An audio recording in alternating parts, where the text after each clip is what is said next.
وقف بورڈ یعنی وقف کی جائیدادوں کو ریگولیٹ کرنے کے لیے وقف کا ایکٹ لایا جاتا ہے اور اس کا اختیار جو ہے وقف بورڈ کو دیا گیا ہے. وقف بورڈ میں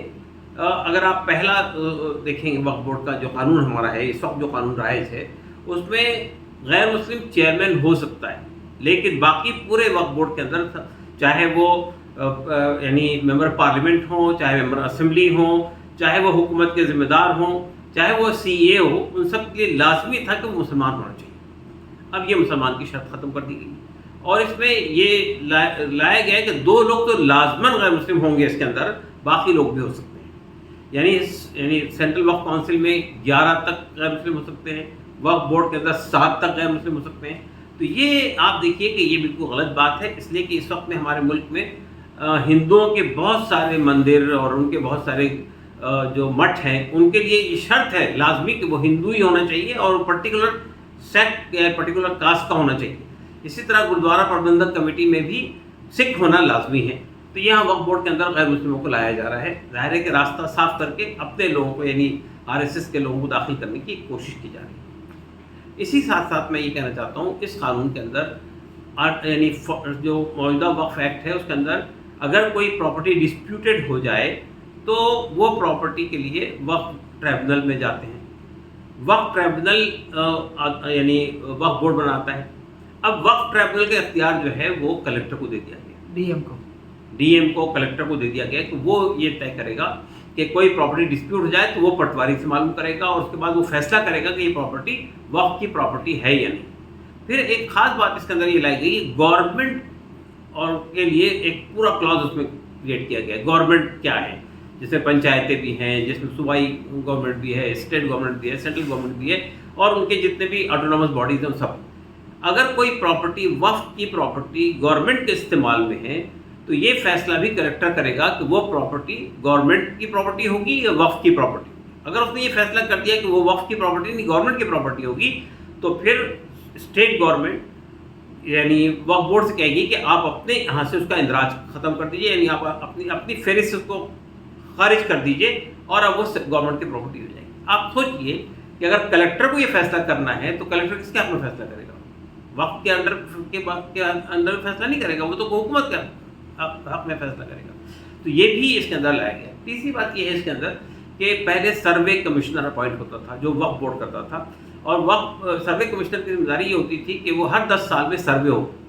وقف کی پراپرٹیز کا. سروے کمشنر کے اس کو یعنی وقف بورڈ کے اختیار کو ہٹا دیا گیا. اب یہ کلیکٹر طے کرے گا کہ وقف کی پراپرٹی کا سروے ہو یا نہ ہو, اور اگر ہو تو پھر وہ طے کرے گا کہ کون سی پراپرٹی وقف کی پراپرٹی ہے, کون سی پراپرٹی وقف کی پراپرٹی نہیں ہے.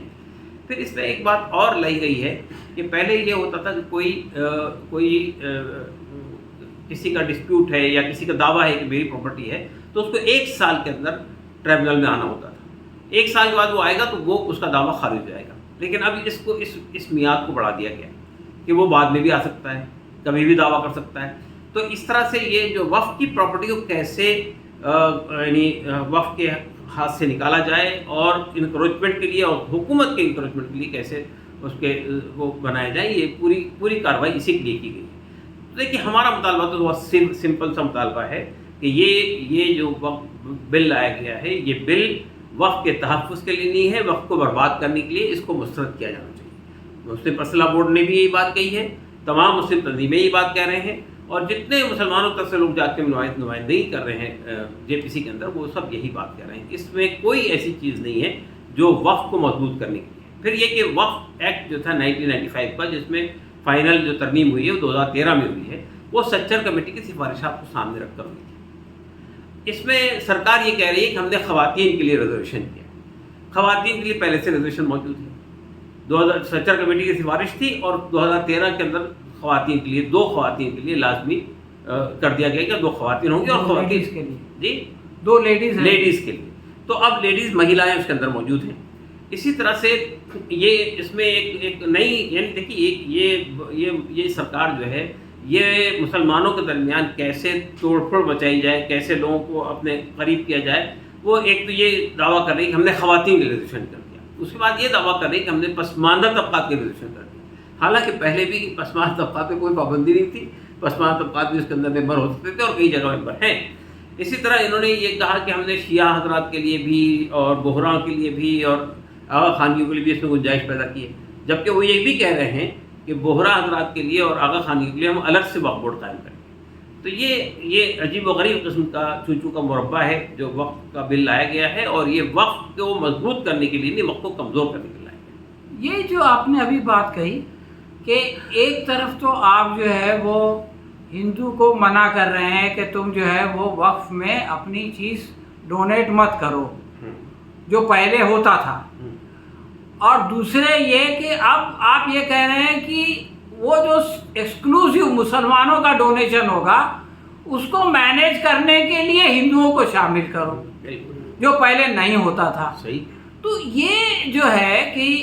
ان کو کیا لگتا ہے کہ اگر ہندو اس میں شامل ہو جائیں گے تو ان کو جس طرح سے کہ ایودھیا میں انہوں نے کیا کہ زمینوں کو 2 کروڑ کی زمین 18 کروڑ میں بیچ دی، اور اس طرح کے جو ہے وہ بڑے بڑے گھپلے کر دیے، تو اس میں آسانی ہوگی، یا کیا اس کا پرپز ہے؟ یا امبانی نے جو وقف بورڈ کی جگہ پر اپنا ایک اتنا بڑا عالیشان محل بنایا ہوا ہے، اس کے حق میں فیصلہ کرانے میں جو ہے وہ امبانی کو اور یہ ہم دو اور ہمارے دو کی سرکار کے لیے آسانیاں ہوں گی؟ کیا ہوگا؟ دیکھیے، پہلی بات تو میں بتاؤں میں کہ پچھلا وقت یعنی جو ہمارا موجودہ وقت کا قانون ہے اس کے اندر تقرریاں جو ہوتی ہیں یا الیکشن جو ہوتا ہے وہ وقف بورڈ کرتا ہے۔ اب جو الٹا کر دیا گیا، اب سرکار نامنیٹ کرے گی، وقف بورڈ کے اندر ممبر بھی نامنیٹ کریں گی، سینٹرل وقف کونسل کے اندر بھی سرکار نامنیٹ کرے گی، اور سرکار نامنیٹ کرتے وقت یہ دیکھے گی کہ بھئی اگر وہ کہاں سے آتے ہیں وقف بورڈ میں لوگ، ایک تو ممبر آف پارلیمنٹ ہوتے ہیں، ممبر آف اسمبلی ہوتے ہیں، آپ کے جو بار کونسل کے جو ممبر ہوتے ہیں وہ ہوتے ہیں، ان کے لیے شرط یہ تھی کہ سب مسلمان ہوں گے، اب یہ شرط ہٹا دی۔ یہ غیر مسلم بھی ہو سکتا ہے ممبر آف پارلیمنٹ، غیر مسلم بھی ممبر آف اسمبلی ہو سکتا ہے، بار کونسل کا آدمی ممبر آف اسمبلی ہو سکتا ہے۔ اسی طرح سی او کے لیے شرط یہ تھی کہ مسلمان ہونا چاہیے اور جوائنٹ سیکرٹری کی پوزیشن کا ہونا چاہیے۔ اب یہ تمام شرطیں ہٹا دی گئی، سرکار اپوائنٹ کرے گی۔ اب سرکار اپوائنٹ کرے گی اگر تو کس قسم کے لوگ بلائیں گی؟ آپ سوچ سکتے ہیں، سرکار اگر یہ موجودہ سرکار ہوگی تو یہ ایسے بیوروکریٹس بلائیں گی، ایسے لوگوں کو لائیں گی جو ان کے مطلب کے لوگ ہوں گے، اور جو جن سے جو چاہیں گے، یعنی بورڈ کے اندر بھی اپنے مطلب کے لوگ کھڑے کیے جائیں۔ یعنی جیسے یہ لیٹرل انٹری کا انہوں نے ایڈ دیا اور اس کو واپس لیا، تو اب یہاں پر قانونی طور سے لیٹرل انٹری کے لیے جو ہے وہ راستے ہموار کیے جا رہے ہیں۔ تو میں نے کہنے کا مقصد یہ ہے کہ دیکھیے، وقف کا قانون جو ہے اس کے لیے لازمی شرط یہ تھی کہ وہ شریعت کو جانکار ہو، وقف سے واقف ہو، وقف کیا چیز ہوتی ہے، وقف کو کیسے مینیج کیا جاتا ہے، شریعت نے اس کے لیے کیا ضوابط بنائے ہیں۔ اب جو آدمی آئے گا جو شریعت سے واقف نہیں ہے، بلکہ اس کو ایمان ہی نہیں ہے شریعت کے اوپر میں، وہ کیا کرے گا؟ آپ اندازہ لگا سکتے ہیں۔ اچھا، ایک آخری پولیٹیکل سوال یہ ہے کہ پہلے جب یہ وقف کا جو ہے وہ بل پیش کیا گیا تو اس وقت کی سرکار کے 2 سمرتھک تھے،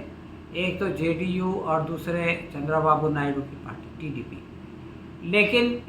نہیں، ایک جے ڈی یو سمرتھن کر رہی تھی اور ٹی ڈی پی نے یہ کہا کہ اس کو جے پی سی میں بھیج دیا جائے۔ لیکن اب ہم یہ سن رہے ہیں کہ جے ڈی یو نے بھی جو ہے وہ اس کا وروଧ کرنا شروع کر دیا ہے، وہ اس کا سمرتھن نہیں کر رہی ہے۔ پوری اپوزیشن اس سلسلے میں ایک مت ہے کہ جو ہے وہ یہ قانون صحیح نہیں ہے، یہ بل صحیح نہیں ہے۔ تو ایسے میں جب کہ سرکار کے دونوں